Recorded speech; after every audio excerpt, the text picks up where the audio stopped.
Hello, everybody. Welcome back to Happy Glam Fabulous Podcast. Thank you for tuning in. Today, we'll be recapping Love and Hip Hop Atlanta Season 6 Reunion Part 1 with Nina Parker. I've got my lovely co-host here today, Jay Swizzle. Say hi to everyone, Jonathan. I don't know where Jay Swizzle came from. That's new. Well, I've been saying you need a moniker, so I'm just going to start giving you one. And then when one sticks, I guess you can stick with it. Okay, Jay Swizzle for the week, though. Jay Swizzle. All right, so we're going to jump right in. This season has been long as heck. When they were doing some of those playbacks, the whole time I was like, when the hell did that happen? I thought that was last season. This season was damn near a year long. This is a really long season. What did you think about this season as a whole? I thought it was eventful. It touched on a few different subject matter that needs to be touched on. It's being touched on in music right now, in theater and art. So, like what? What is in theater and art that needs to be touched on that's on Love and Hip Hop Atlanta?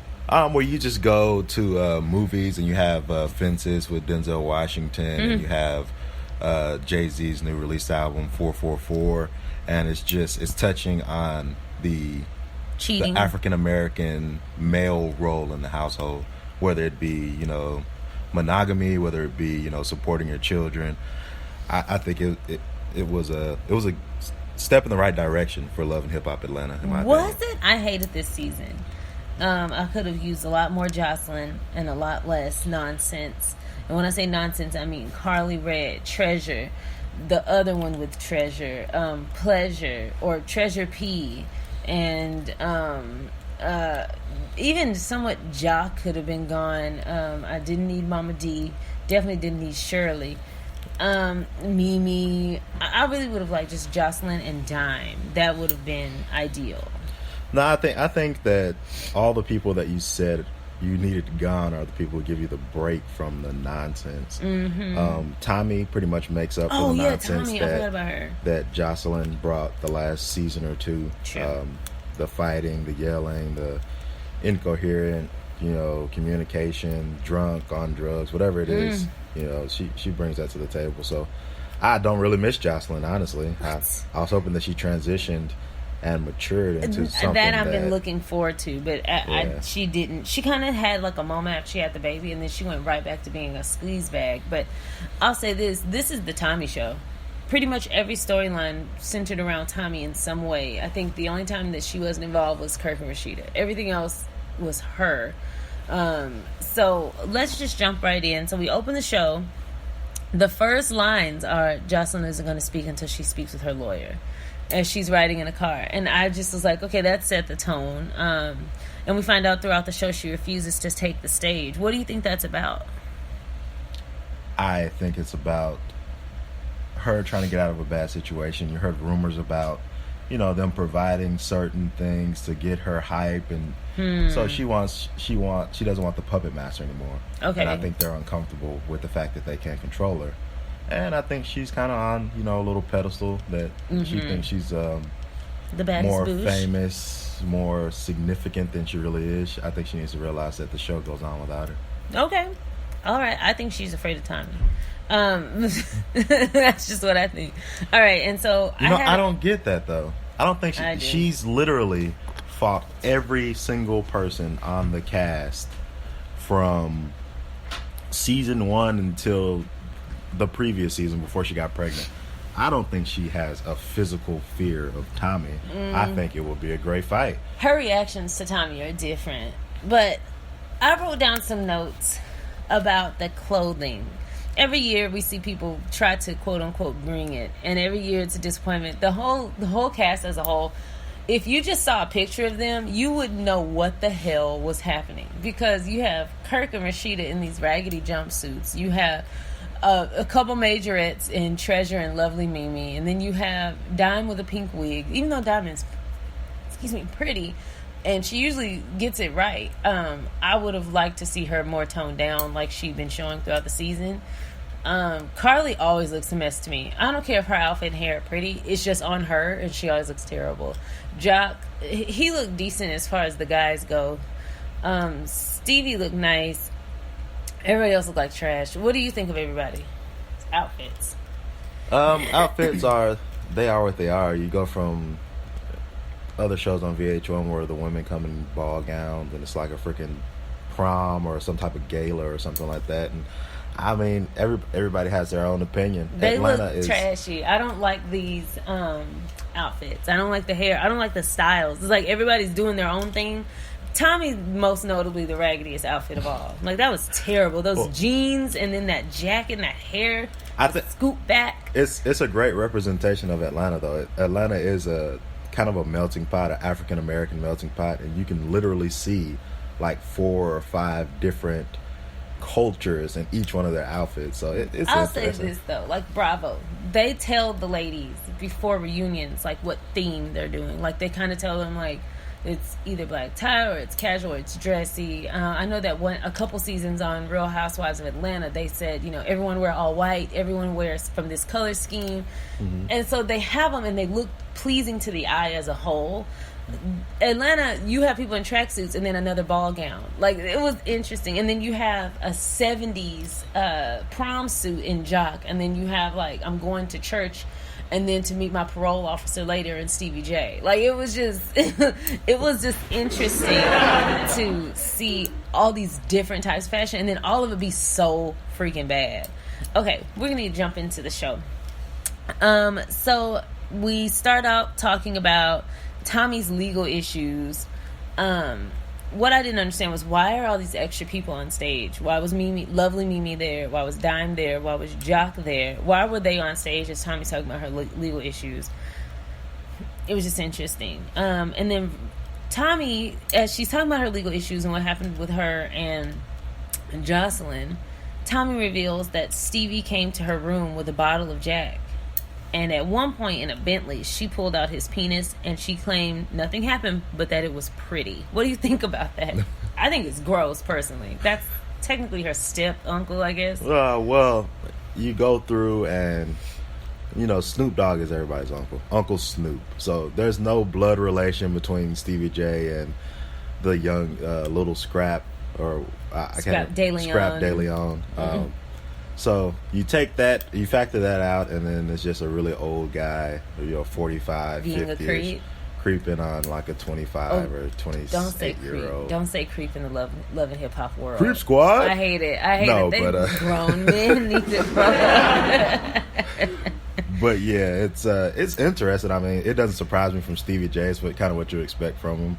But I think things are coming in full circle, even with, you know, individuals and characters like that, where older African American males are going to be asked to do more and to represent more. So I don't want to see him pulling his penis in a Bentley with Tommy. Don't get in the Bentley with him. The thing is, if I have a Bentley, and I think, you know, I should be able to pull my penis out. So it's your job to make sure. If you're ever in a Bentley with somebody's girlfriend, please don't. Okay, but that's them. Okay, and then they ask everyone on stage, why do we think that Jocelyn doesn't want to come on stage?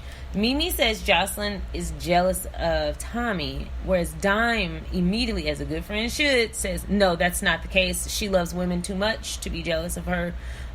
Something more must have happened when they were all hanging out. That, I think, is true.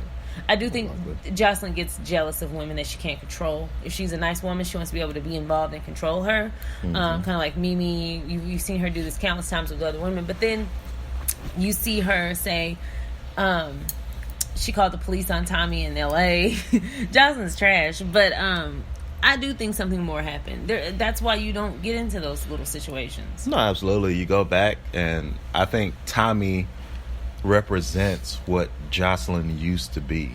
So young, wild, and free. Absolutely. So Jocelyn came in, and after 3 or 4 seasons, you find out, they were actually having a threesome, her, Stevie, and Mimi. Yeah, that was weird. I think that Jocelyn is intimidated because now she's technically the Mimi in the situation. Yeah, you're right. And Tommy is the new Jocelyn. She's young, she's wild. Mm-hmm. She entices Stevie, at least to a penis out the pants in the Bentley type situation. So you know, I think it's that. I don't think she's afraid of her.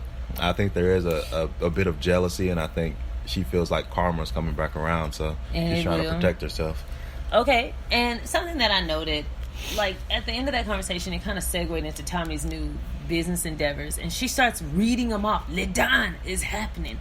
This is happening, and she gets like heated. I understand being passionate. It was just so weird that she ended up just yelling out, "Fix me, fix me!" And then I'm thinking that everyone's on one accord, like, this is some weird shit. And then you see Scrap looking for a lifeboat.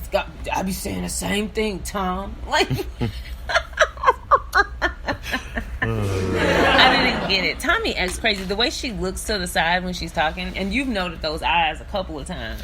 Yeah, I mean, you can kind of, you can see when somebody's a little off the rocker. You know, it's more power to her, but it's a dangerous game, putting her in situations where she has the resources to continue to abuse certain situations in life. So I hope, you know, Tommy moves in the same direction that I hope Jocelyn is moving in. I hope they get better, but I hope once they get better, whoever else needs to get better is back on the show so that we can watch good stuff.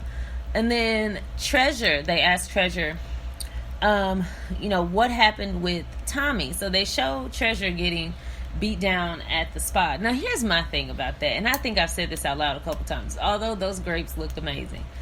Treasure, I hate when people act like they don't watch the show before they come on. Like and I met this girl named Carly Red. Okay, you've been watching this show for 5-6 years now. You know who the hell Carly Red is. Just say, you know, I met Carly Red from Love and Hip Hop Atlanta. Yeah. Treasure has seen Tommy last season, I'm almost certain, try to beat up everybody.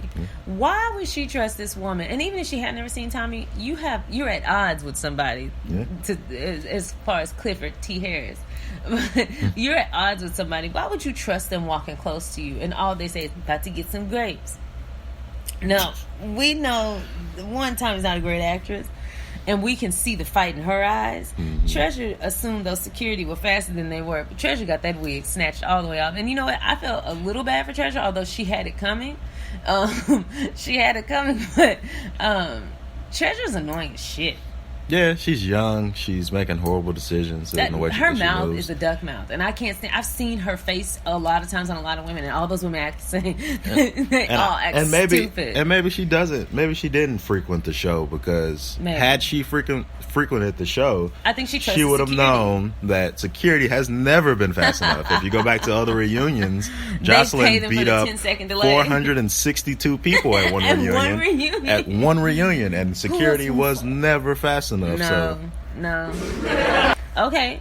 Well, Nina then asks Treasure about the ass whooping, and Treasure just says, "I won't talk to nobody without security. I don't do all that fighting. I don't talk to nobody without security." And you know, I had to think at first. I was like, "Oh my God, girl, just talk, say your piece." This woman is way on stage. Then I was like, you know, she has had 2 ass whoopings in close proximity to one another. She may just feel away. One on foreign land. One on foreign land, and then one in America in a spa. She got a domestic ass whooping and a foreign ass whooping, so I would need security too. And you know they don't move fast enough, so I need them in position before I say something that's gonna, you know. Actually, when she got beat up by Don, there was a security officer behind her, but he wasn't looking down. He wasn't fast enough. That's what I'm saying. He just wanted to see that ass whooping play out. That's how you get your ratings up, though. People like Treasure annoy me though. She just is so like lame, and everything about her just got on my nerves. I'm sorry, I just couldn't. I couldn't deal. I do question how her and the little the blonde 15-year-old boy how they got on the show. I don't know their credentials. You know, maybe I need to go see how many followers they had on social media before the season. I think that had a lot to do with it. So yeah, we'll see. Alrighty.